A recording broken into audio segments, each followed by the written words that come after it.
As the arms control architecture built over decades continues to erode, we are facing a deeper question than what happens to New START when it expires on 5 February.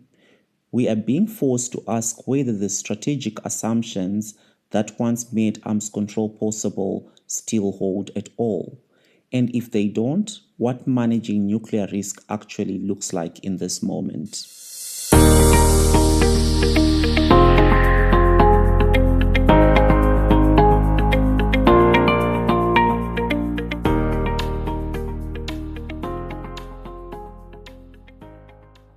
Welcome to the Nuclear Table. I'm Dr. Fleming Zhou.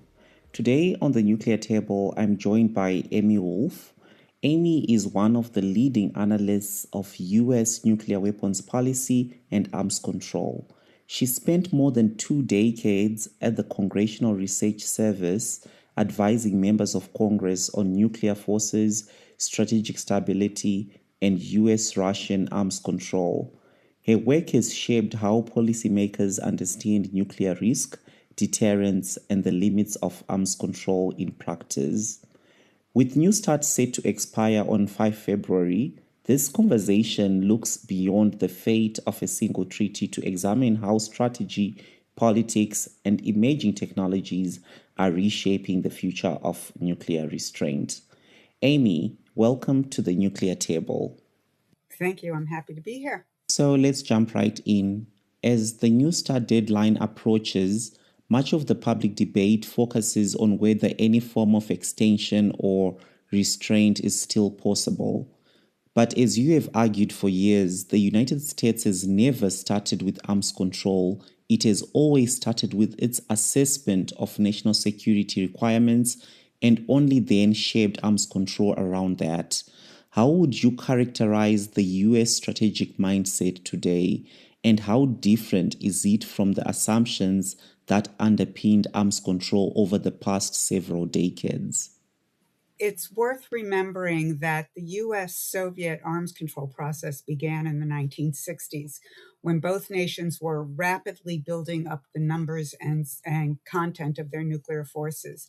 And that buildup continued through the mid-1980s, in spite of the fact that they started signing arms control agreements in the early 1970s. So arms control is not just a tool to limit or reduce nuclear weapons. It's a tool to manage the nuclear competition. And for the first few decades, that competition was increasing in number, but contained within concepts of strategic stability and security requirements. In the late 1980s, we started to negotiate treaties that reduced, often sharply, the numbers of nuclear weapons that were deployed. And the mindset in much of the policy community came to define arms control as legally binding treaties that limited or reduced nuclear weapons. The problem where we are today is not that we can't pursue arms control as a management tool, but that we are no longer in a position to pursue arms control as legally binding treaties that limit or reduce nuclear weapons.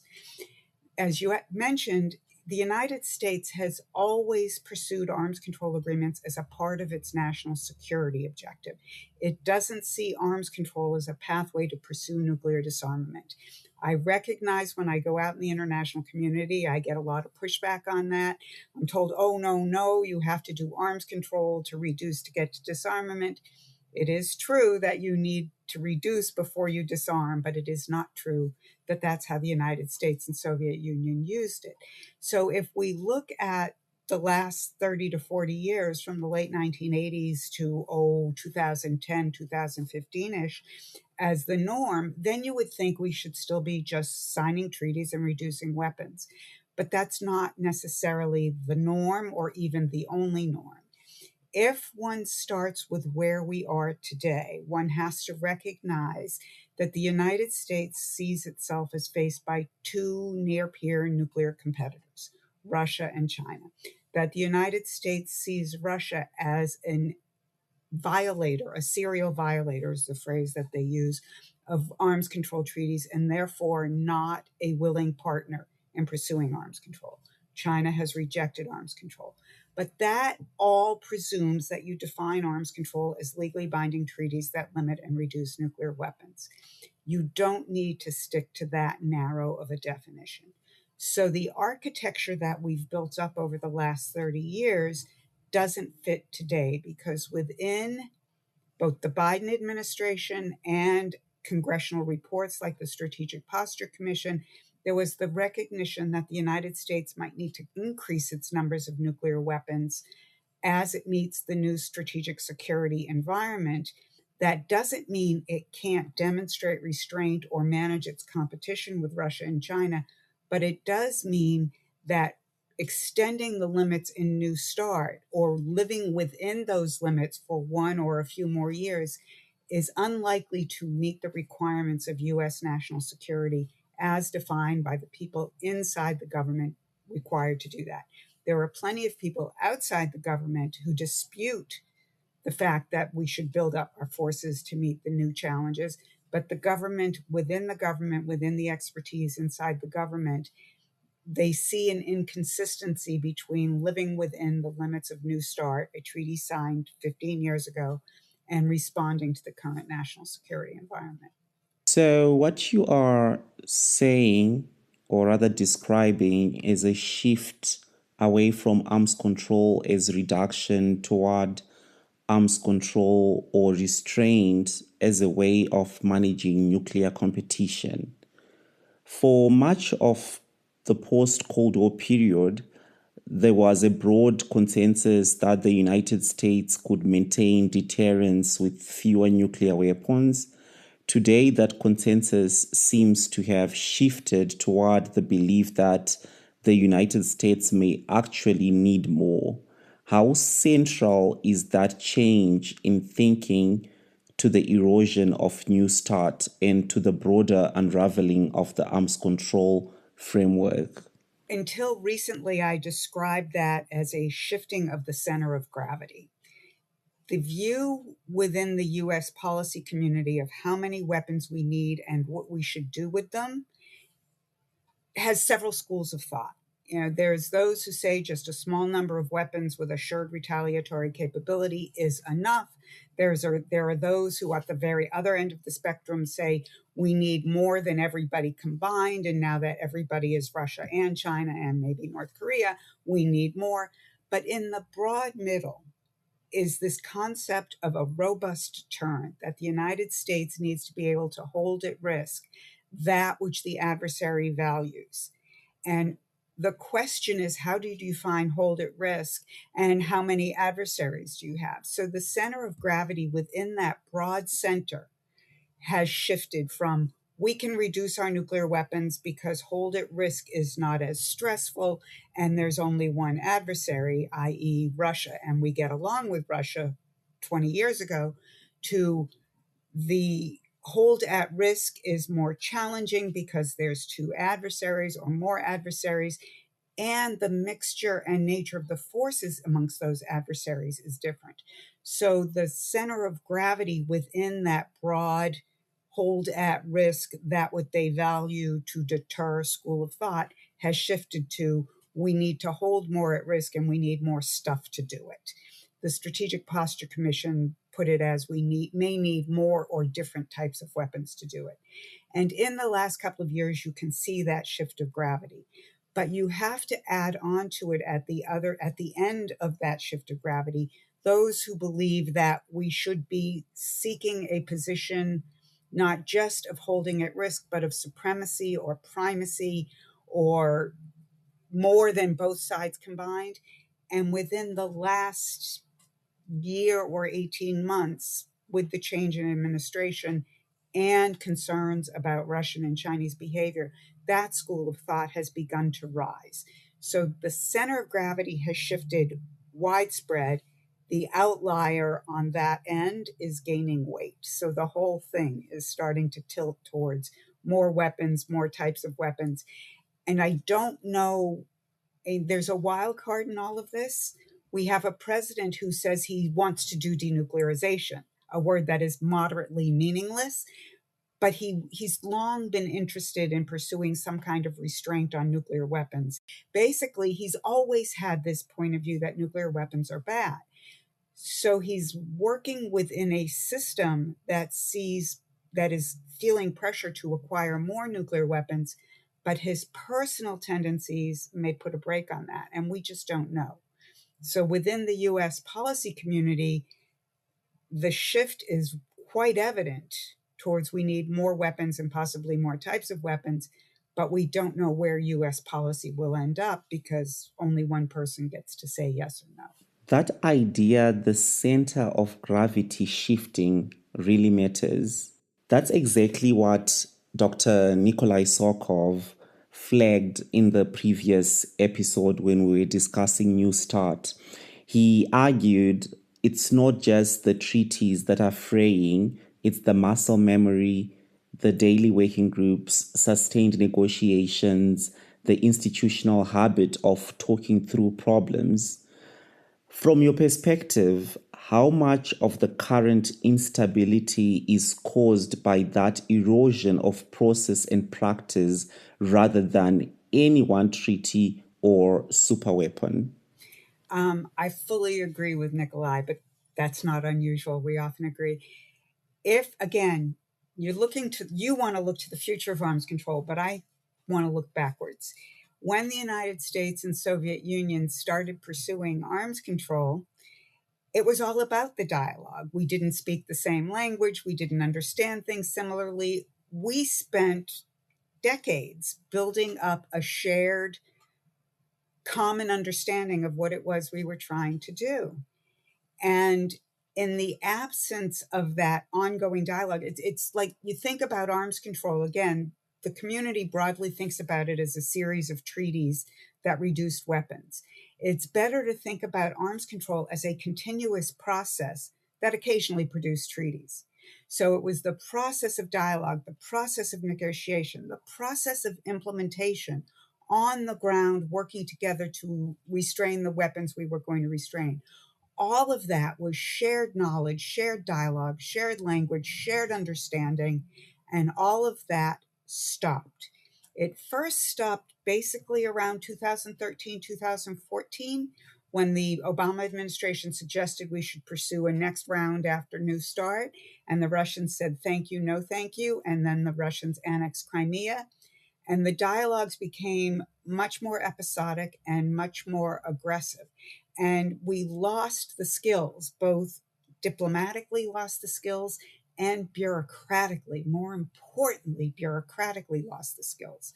We have a whole generation of experts who know how to pursue this process retiring and no process for the next generation to pursue.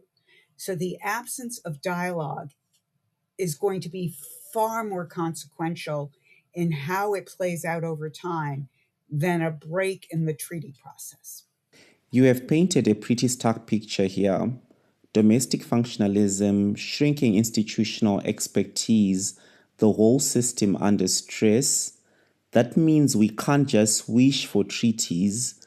We need operational, politically feasible channels. So, from your perspective, which type of dialogue would actually rebuild capability and reduce risk quickly? Can I go back to the absence of muscle memory? Basically, as I said, within the US policy community, there have always been several schools of thought on how to operate, where to go, how to do this. And throughout US history, even when we were pursuing arms control, these schools of thought, people who held the different views, moved in and out of government, into think tanks, into NGOs, back into government. It's been a continuous process. But where we are right now, in part because, and I hate to say this because it's not true, but I'm going to say it. The current version of the US Republican Party, the people who are in control of Congress and the White House, is home to most of the skeptics about arms control.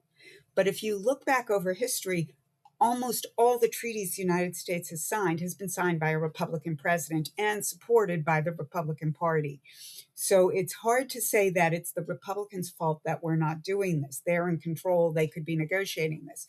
That's not exactly true. It's a broader change of factions within the party combined with change in Russian and Chinese interest in the process that has given those factions who don't want to pursue arms control justification and points of reference about why it's not in U.S. national security interest to do so.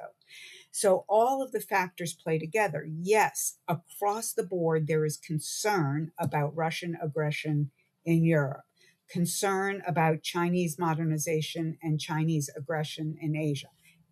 Widespread agreement, not widespread agreement on what to do about it. That should we be engaging more? Should we be building more? And the problem is we have so many factions within the US policy community, irrespective of political party, that there is no singular focal point unless the president chooses to be that point for pushing the process forward. And absent that, the faction of the Republican Party that believes arms control does not serve US national security interests, in spite of the fact that we've been doing it for 50, 60 years for national. But there is that faction, and that faction is in the ascendancy right now. Combine that with the international environment, with the Russian violations, with the Chinese modernization, with the lack of muscle memory for people who remember how and why we did it before, and that faction as a domestic political force is more interested in pursuing new types of weapons than new types of dialogues. That doesn't mean we're not going to do dialogue. Again, the president sits at the top of all of this. But if you see US politics as factions rather than just two parties, the faction of one party that is at the end of the perspective, in the absence of the muscle memory in the executive branch, and I'm sure you all saw the pictures of State Department employees walking out of the building, thousands of them with their boxes of stuff. There went our expertise. It's a combination of everything. And in this current political environment, cooperation, dialogue, and negotiation just doesn't have the priority that it has had for the last 50, 60, 70 years. So rather than trying to rebuild the old treaty machine, you are arguing we should be building practical, bite sized risk reduction channels that actually work today. That leads me to a bigger question about foundations. Given the rise of new technologies, system entanglements, and faster escalation, what concrete foundations should strategic restraint be built on today? What principles, institutions, or measures would you prioritize first? I think there's two things we should be focused on. It should not be pressure to pursue a formal negotiation on a complex and comprehensive treaty. For the last few years, it's been true that trying to do that, there was just not enough time before New START expired. Even if one were to try to do it after New START expired, the time to get there in a comprehensive and complex treaty would be too long for some of the challenges we face right now. And I get a little bit cynical about this, but if the current US president really, really, really wants to sit down with President Putin, maybe President Xi, and talk about quote unquote denuclearization, I'm not going to tell him he should not do that. I think that's a dialogue we should have. The problem is what's on the table as the substance of that dialogue. And given that the current president has little detailed knowledge of this issue area, and President Putin has a lot of detailed knowledge and a lot of very specific positions that he would like the United States to adopt, which pretty much everyone else in the United States would think are not in US national security interest. I worry about a dialogue of that sort, a high level dialogue, getting into specific details. We've seen it with the president's meetings with both Russians and Ukrainians. He tends to flow with the last voice that talked to him. And if President Putin tells him, do XYZ with your nuclear weapons and pull yourself out of NATO, I worry. So I think that a high level, presidential level dialogue is a good idea. I don't think a detailed, specific dialogue is a good idea. But when we started talking with the Russians 50, 60 years ago, or with the Soviets, we would have these warm, fuzzy statements that we would issue along with the presidential summits. Things like the prohibition of nuclear war or basic principles, where the presidents would basically say, nuclear war is bad, we shouldn't have one.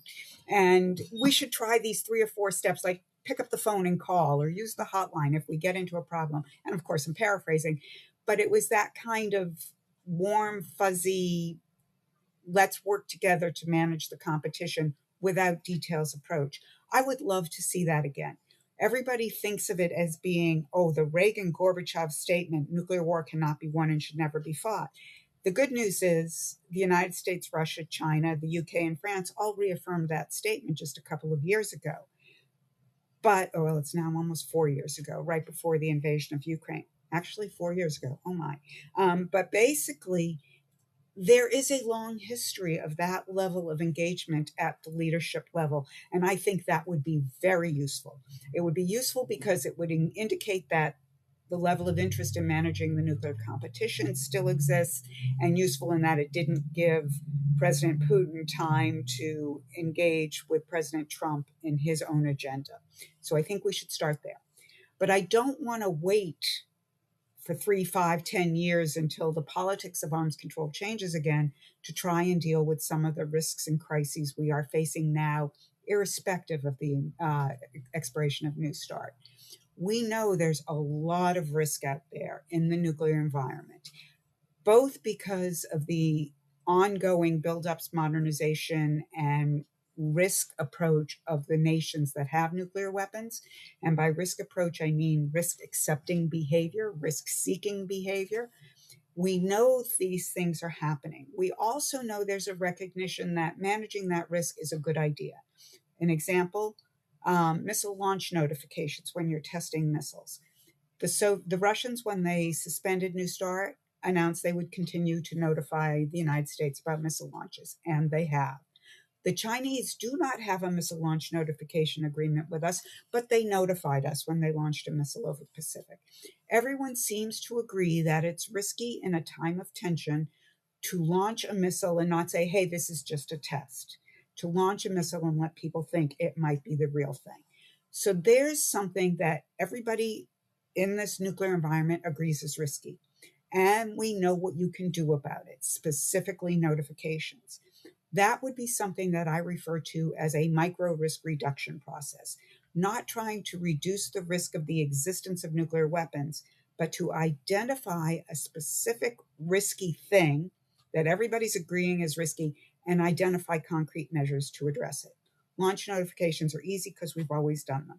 But if you think of this leadership level dialogue as just the warm, fuzzy nuclear war is bad type of conversation, we should also be having working group, expert level dialogues about other sources of discrete risk that everybody agrees is risky. So, missile launches, the deployment of nuclear and conventional weapons, dual capable systems at the same base, so that if you launch it for use either in a test or an aggression, people don't know whether you use the nuclear one or the conventional one. That's risky. So maybe we should take steps to disengage, disentangle nuclear and conventionally armed dual capable systems. Everybody should agree that it's risky to not be sure what just got launched. There's the other issue the United States has raised, China has kind of agreed with, Russia has not, but the use of artificial intelligence in nuclear command and control. There's the emplacement of nuclear weapons in space. If you just look back over the last 2 or 3 years, 4 years, if you go back to the beginning of the Russian invasion of Ukraine, you see lots of things that have worried people when they've happened. If the 3, 5, or even 9 countries with nuclear weapons agreed that these things created unmanageable, unacceptable risks, then you could discreetly seek to manage each of those risks. I think that's a great place to start working level dialogues that don't assume your goal is disarmament or even limits and reductions, but truly managing nuclear risk. There is real merit in micro risk reduction.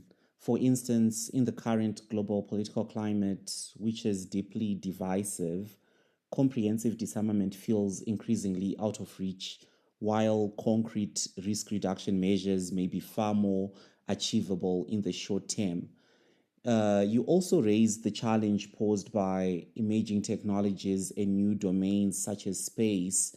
With that in mind, what should new foundations for restraint be built on in a world shaped by emerging tech, system entanglement, and increasingly compressed escalation timelines? Basically, what we have to recognize is that in the nuclear arms control world, new technologies have always been emerging.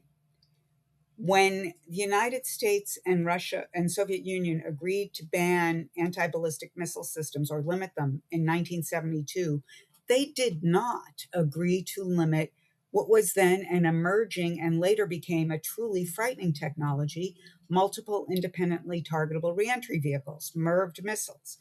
That was the technology of its day that became hugely destabilizing and concerning, and we kept kicking ourselves for not banning them in 1972. So if I look at emerging technologies through that prism, they're always emerging. They always have the potential to cause harm to our stability measures, to our sense of security. I don't think, I mean, yes, I do think you need experts in these technologies and what they can do and cannot do to have this conversation. But I don't think the conversation is all that different from what we've had before. If you are sitting where you are now, and 10 years from now, we haven't managed the competition in these technologies, what might have happened that scares you?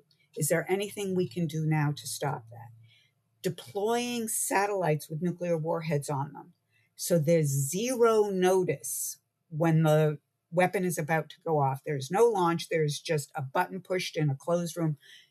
That is something you do not want to be facing 10 years from now. That's hugely destabilizing. That makes that satellite that has the weapon on it a target for a preemptive launch. And I mean, it's just the phrase we use in the arms control world is crisis destabilizing, and nothing is more crisis destabilizing. But what makes it crisis destabilizing is the lack of time to understand what's happening when it happens, the pressure to act preemptively.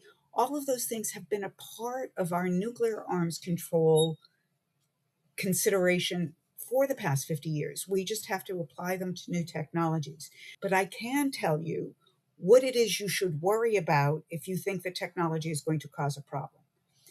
Does it affect my decision space? Does it affect my decision timeline? Is it something like deep fakes that can make me think something happened when it didn't or didn't happen when it did? How am I being confused? How am I going to react to that confusion? What can I do about the technology?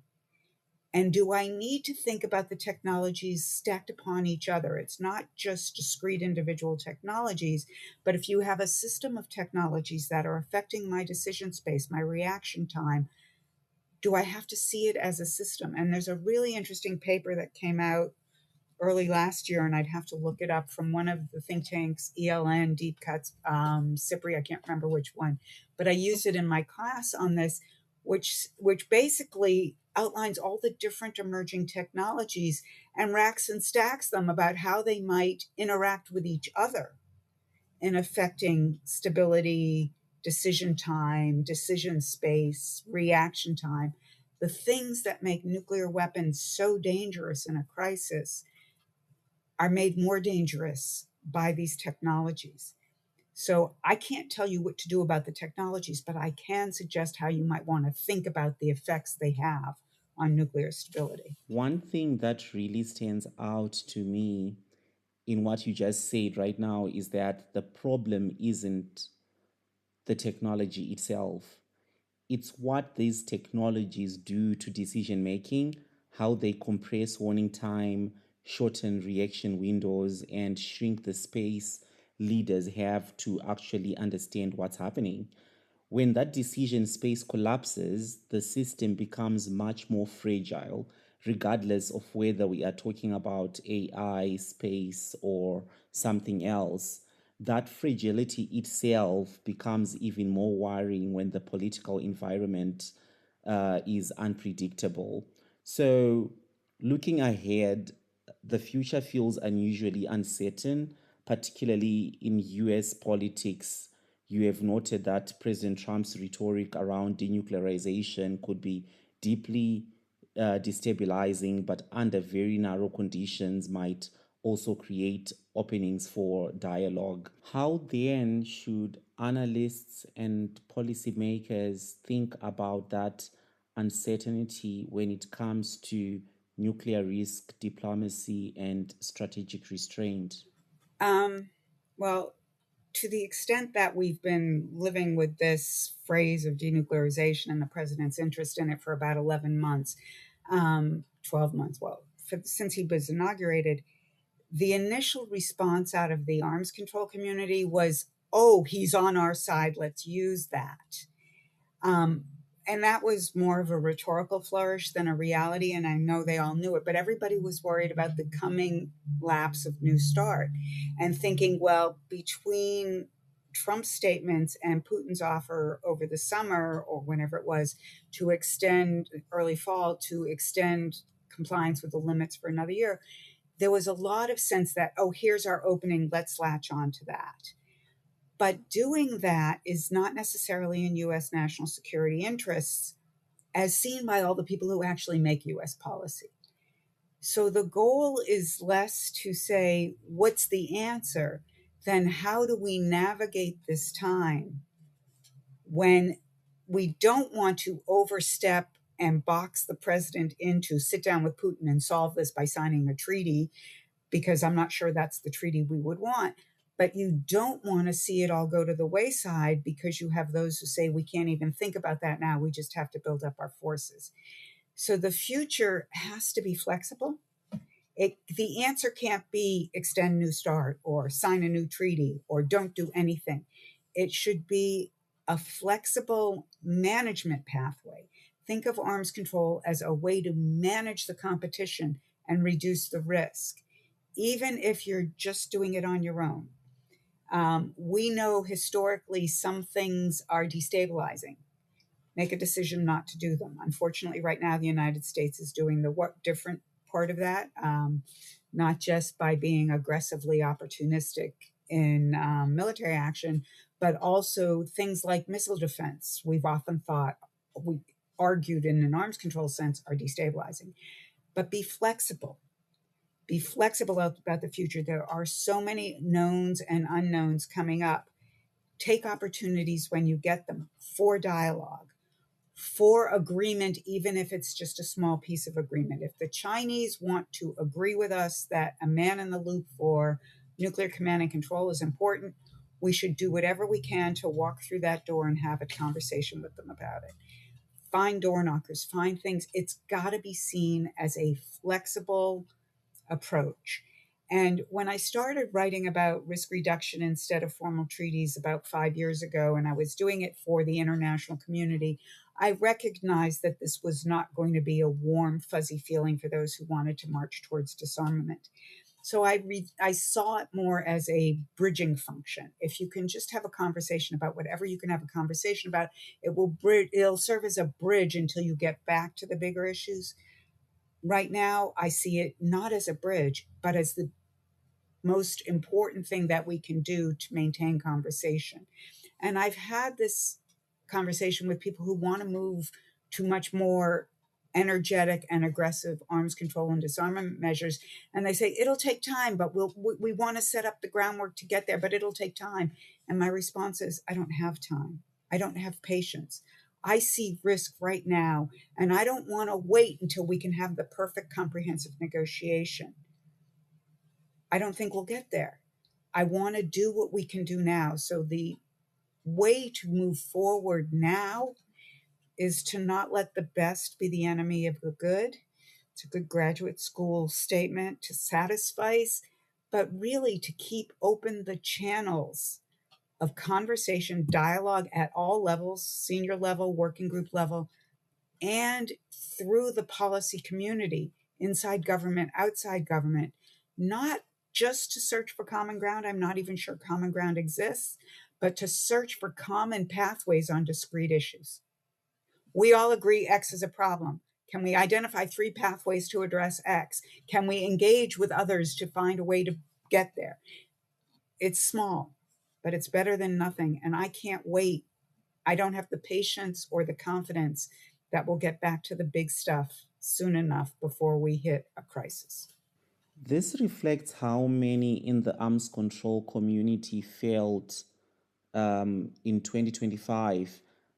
President Trump has, on multiple occasions, publicly talked about denuclearization with Russia and China, questioning the logic of building ever more weapons and suggesting that dialogue on reduction was possible.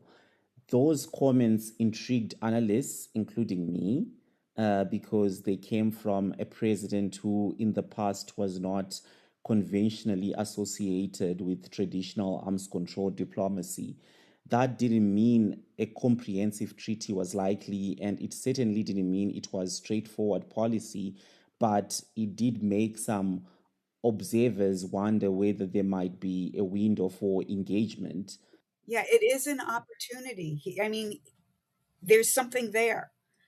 Like you can't say because he hates nuclear weapons, we can get him to sit down and negotiate a comprehensive treaty. So, not necessarily a good A leads to B. B should not necessarily be a comprehensive treaty, but definitely take advantage of his interest in the issue. What is your take on President Putin's voluntary offer to extend New START compliance for a year, particularly when viewed alongside Russia's decision to transfer Orishnik intermediate range missiles to Belarus? Yeah, Oreshniks to Belarus. Yeah. I'm not sure whether I'm amused or appalled by it.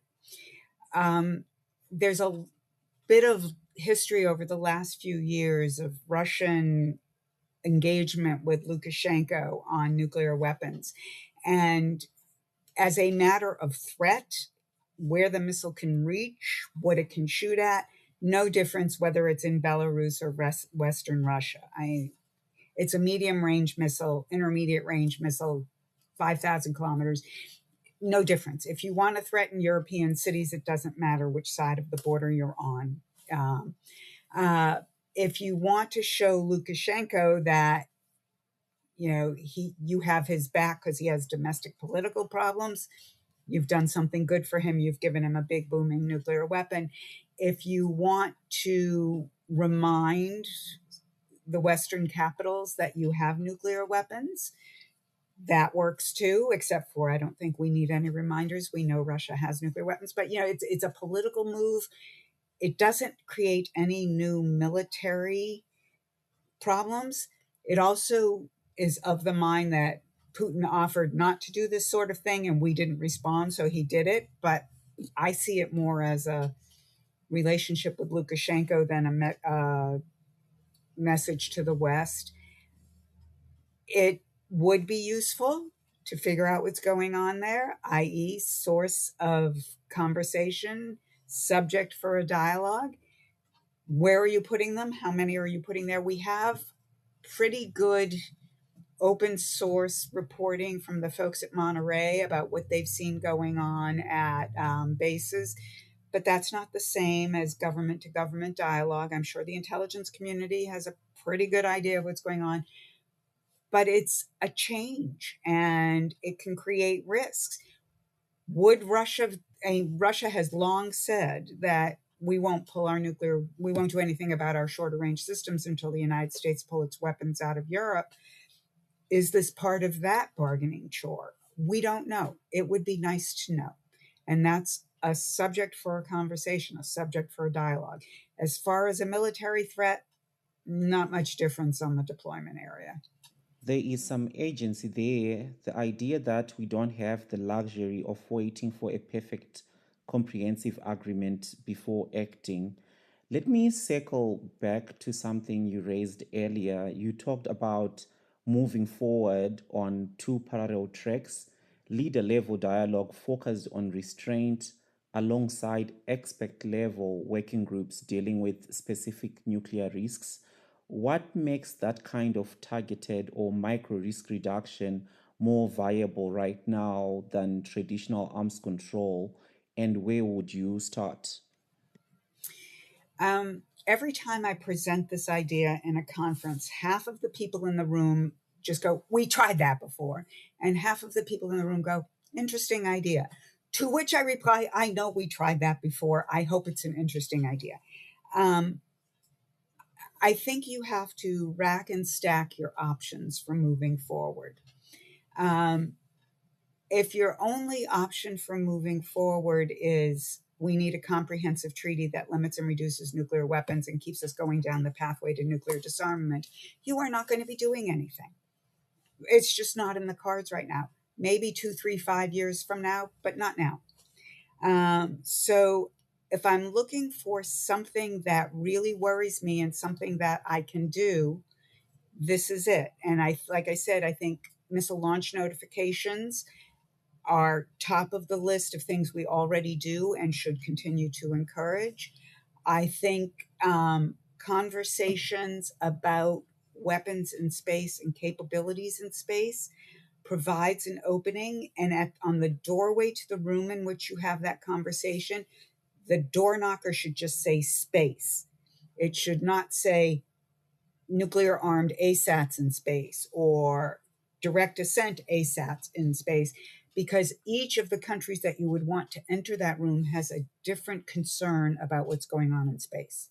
And we know this because when the United States took its ban on direct ascent ASAT testing to the United Nations, the Russians pushed back by saying, well, or when we took our, the same thing with the a resolution on the Outer Space Treaty, reaffirming it, the Russians pushed back on, why are you just talking about nuclear weapons in space? Why aren't you talking about all weapons in space?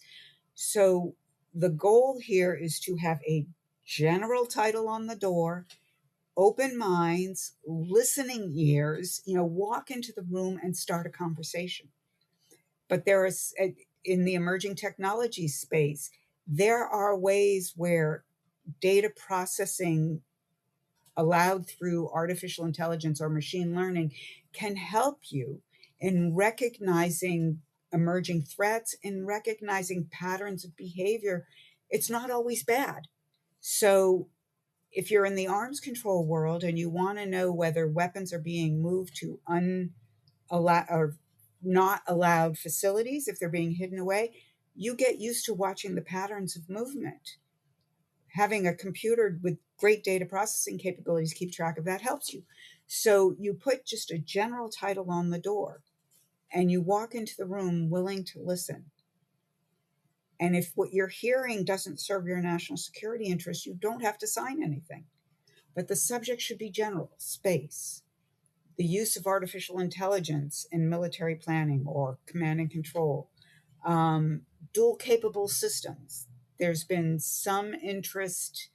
I have several tabs open with articles about why are all these nuclear capable delivery systems suddenly being deployed with conventional warheads, which is kind of funny because in the old days we just counted them as nuclear, but now we might get confused.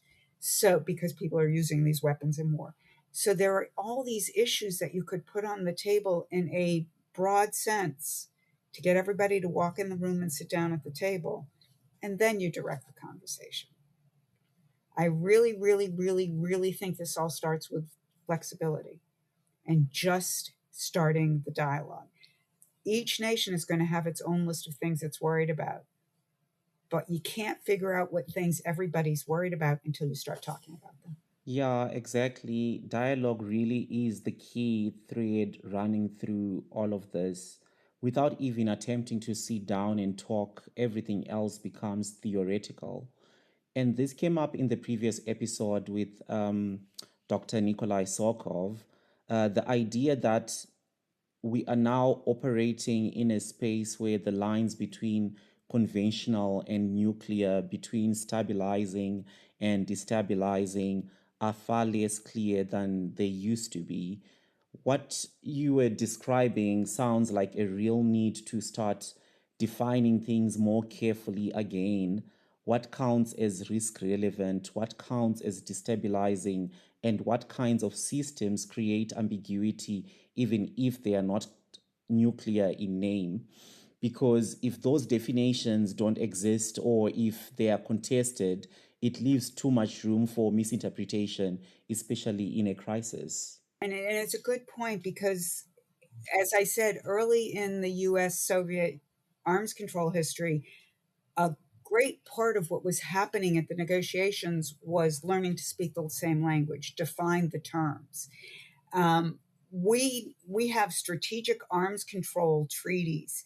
We never defined the term strategic. In the ABM treaty, you get it defined as things that go over 5,500 kilometers, which is the distance between the United States and Soviet Union if you're going over the pole. But things counted under the treaties that went less range than that. So terminology, definitions, understanding what we're talking about has always been at the core of getting your conversation started. In the INF Treaty in 1987, we didn't ban all intermediate range missiles. We only banned those on land. But for those, we let sea based and air launched intermediate range missiles outside the treaty. But those on land were banned whether they were nuclear or conventional, because at that time in the 1980s, conventionally armed ballistic missiles and cruise missiles were just not a thing. They didn't have the accuracy to destroy much of anything. And the V 2 rockets, the Nazi rockets that started the whole missile age, they were conventionally armed. They landed any which where. So basically, in the early years of nuclear arms control, you could just count everything as nuclear. In the early years of nuclear arms control, you could ban behaviors like hiding systems. All the monitoring and verification provisions in treaties start with you can't deliberately conceal these types of weapons. But the definitions were not based on characteristics, they were based on descriptions, which is a strange thing to tell people. Why does the treaty list the weapons that are included in the limits? Because we don't have a good definition that covers those things only and not other things. Again, a great subject for early dialogues and early conversations about what scares, bothers, and is risky for each of the countries is what weapons are we talking about? How would you describe them? How would you define them? How would you list them? We are so far from the days when we could just say everything listed in this treaty is banned or limited, and we consider everything of this category to be nuclear. We can't do that anymore. So starting with or re-engaging in the idea of defining what it is we are talking about is part of that process of finding a way to get back into the room and have a conversation. All right, let's bring this to a close. Before we wrap up, I always like to end with two final questions. First, in a moment that often feels defined by erosion and uncertainty, what, if anything, gives you hope about the future of nuclear diplomacy? And second, if you could offer one piece of advice to the next generation of arms control practitioners, many of whom will be inheriting these challenges, what would it be? Okay, let me start with the second question because I teach, so I talk to the next generation a lot. Get your facts and figures right and figure out how the bureaucracies work. You can have the greatest idea for a policy change or a treaty proposal. If you don't know how to bring it to fruition, even inside your own government, never mind across the diplomatic community, all it is a journal article. So, with my students, they often say, where should I go to work? And they all want to go to work for the most idealistic think tank or NGO or whatever to save the world. And I go, no, go work for the Department of Energy, the National Nuclear Security Administration. And like, those are the people who build nuclear weapons. Yes, they also control nuclear materials and develop nuclear monitoring and verification tools, but they're hiring. They actually need lots of human beings. And at your age, isn't the most important thing having a job that pays off the student loans? So, but I suggest it because it's, again, a way into the community. The nuclear weapons and arms control communities are fairly small. And if you're just going from fellowship to fellowship at NGO to NGO, you've got a job for a year, then you don't, then you get. But if you go to NNSA, and my equivalent of this is, yes, I went to work for Congress and I was there for decades, but I went to the Pentagon for a year. And there's nothing like being inside the room with the people who actually do this stuff, to learn the language, to meet the people, and to figure out how the bureaucracy works. So one reason I tell my students to go to NNSA is because it's a bureaucratic mess. So if you want to know how a government bureaucracy works, maybe you want to go to the one that doesn't work. But in reality, if you want to be in this field for more than a year or two at a time, start in a real job in a real place. And if you can't get there, then yes, certainly stay engaged through the NGO and think tank community, but don't ignore the places where they actually hire people to do the work, even if it's not work you want to do now. So that's my advice for the next generation. Take whatever comes your way, but be open-minded about where you want to work. What gives me hope? I'm a pessimist. I'm always the pessimist in the room. But another thing I have my students do early in the semester, and the semester starts this week, so I have to think about this, is I have them understand just how horrible nuclear weapons are. And we went through, and they do this by reading John Hersey's Hiroshima, but also we talk about it. We think about what the effects of nuclear weapons are beyond just being a bigger bomb. And what gives me hope is that there is an entire community of people outside my world that is engaging on the subject of just how horrible nuclear weapons are. And that's the TPNW community, the disarmament community. As I said, I've talked to them and I tell them I don't have the patience to wait till we get to what they want. I need to do something now. But they are keeping the profile of the problem on the front burner in the international community, so that if and when something happens that we go, oh my God, what have we wrought? They're ready. So the issue of how to deal with it within the US bureaucracy is different from the issue of how to deal with it in the international community. I engage with both. I have differences of opinions with both. But the fact that we have expertise out there in the world for how to address this, if and when that moment comes that we can, that gives me some hope.